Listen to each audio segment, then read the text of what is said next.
नमस्कार दोस्तों, क्या हाल है। चैनल पर नए हो तो सब्सक्राइब कर लीजिए। देखिए 11 तारीख को सुप्रीम कोर्ट में फिर दोबारा सुनवाई है, लेकिन एनटीए अलग अलग तरह के कुतर्क दे रहा है। एनटीए कह रहा है कि जो पेपर लीक की जो गड़बड़ी हुई है वो लोकल लेवल पर हुई है। उसने एक कुतर्क ये भी दिया है कि पेपर लीक के बावजूद भी एक कैंडिडेट जिसका नाम रोशनी है उसको सिर्फ 720 में से 103 नंबर मिले। मतलब आप ये समझ सकते हो कि क्या ये कोई लॉजिक है। अरे भाई, पेपर लीक हुआ है तो हुआ है, चाहे एक कैंडिडेट को मिला है चाहे 50 कैंडिडेट को मिला है। लेकिन चलिए, जो भी है, एनटीए का ये कुतर्क देखिए कल सुप्रीम कोर्ट में माना जाता है कि नहीं। थे ये बात पटना पुलिस की जांच में भी सामने आई थी। रोशनी नाम की एक कैंडिडेट ने तो 720 में से सिर्फ 103 नंबर हासिल किए। लेकिन क्या सिर्फ यही बात दोबारा परीक्षा ना करवाने का आधार हो सकती है कि जहां पर पेपर लीक हुआ वहां पर परीक्षा देने वाले कैंडिडेट के अच्छे अंक नहीं आए, इसलिए दोबारा एग्जाम करवाने की जरूरत नहीं है। यह तो कोई औचित्य नहीं हुआ। कल नीट पर सुनवाई करते हुए सुप्रीम कोर्ट ने सबसे ज्यादा हैरानी कुछ कैंडिडेट्स के 720 में से 720 अंक आने पर जताई। नीट परीक्षा में कुल 67 कैंडिडेट ऐसे थे जिन्होंने फुल मार्क्स लिए। सुप्रीम कोर्ट ने इस बात को लेकर भी सवाल उठाए कि नीट परीक्षा के कुछ सेंटर से ही सबसे ज्यादा टॉपर्स क्यों हैं, या उन्हीं से सब टॉप कैंडिडेट्स क्यों निकल रहे हैं। इसके जवाब में एनटीए ने एक बार फिर अपना डेटा एनालिसिस पेश किया।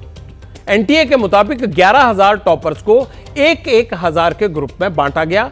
उनके स्कोर पैटर्न और सेंटर्स का एनालिसिस हुआ, जिसमें सामने यह आया कि नीट के 11,000 टॉप स्कोर वाले कैंडिडेट्स 800 अलग अलग सेंटर से हैं। एनटीए के मुताबिक नीट में सबसे ज्यादा नंबर लाने वाले 5,000 कैंडिडेट्स भी देश के 780 अलग अलग एग्जाम सेंटर से हैं।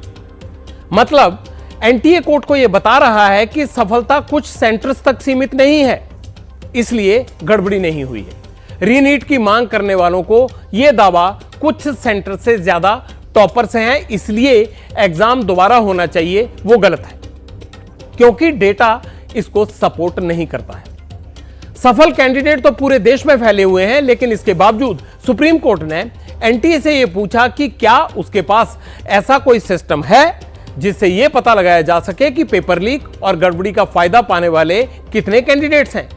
एनटीए उनकी पहचान कैसे करेगा।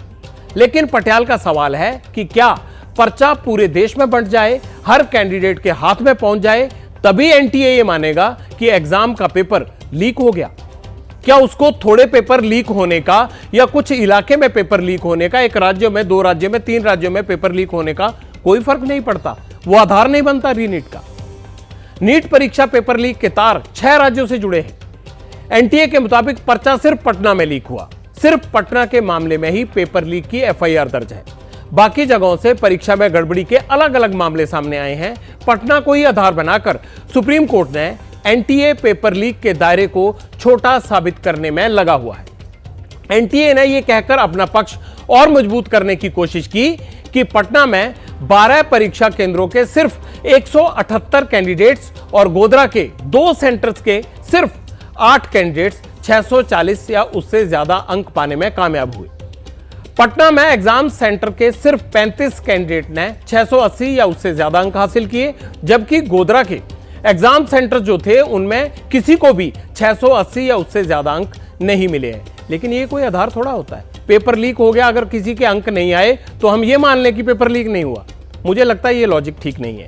एनटीए के पास ऐसी तमाम दलीलें हैं, माइक्रो लेवल पर जाकर डाटा एनालिसिस करने की क्षमता है, लेकिन इस सवाल का जवाब नहीं है एनटीए के पास कि परीक्षा से पहले पेपर लॉकर से निकलकर शिक्षा माफिया के हाथों तक कैसे पहुंच जाते हैं। और अगर पटना पहुंच सकता है तो अन्य जगहों पर नहीं पहुंच सकता, उसके क्या सबूत हैं। पेपर केवल एक जगह से लीक हुआ, यह कैसे और क्यों माना जाए। पेपर तो एक जगह से दूसरी जगह पर लीक हो सकता है, जिसकी जानकारी किसी को ना हो, या अभी जो इस पूरी जांच से बचे हुए सेंटर हो सकते हैं। इस बात को डंके की चोट पर नहीं कहा जा सकता कि पटना के अलावा कहीं भी लीक नहीं हुआ।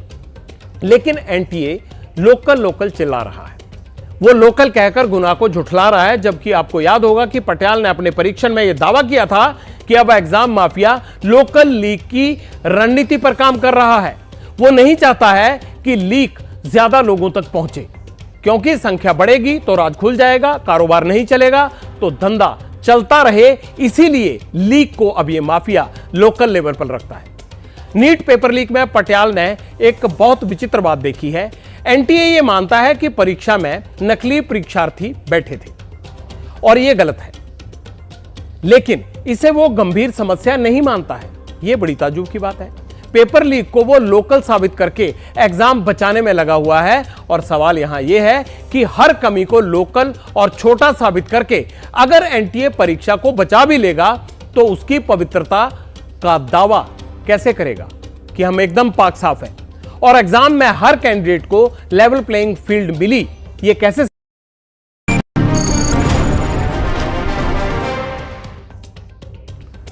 पब्लिक इंटरेस्ट में अब देश की सब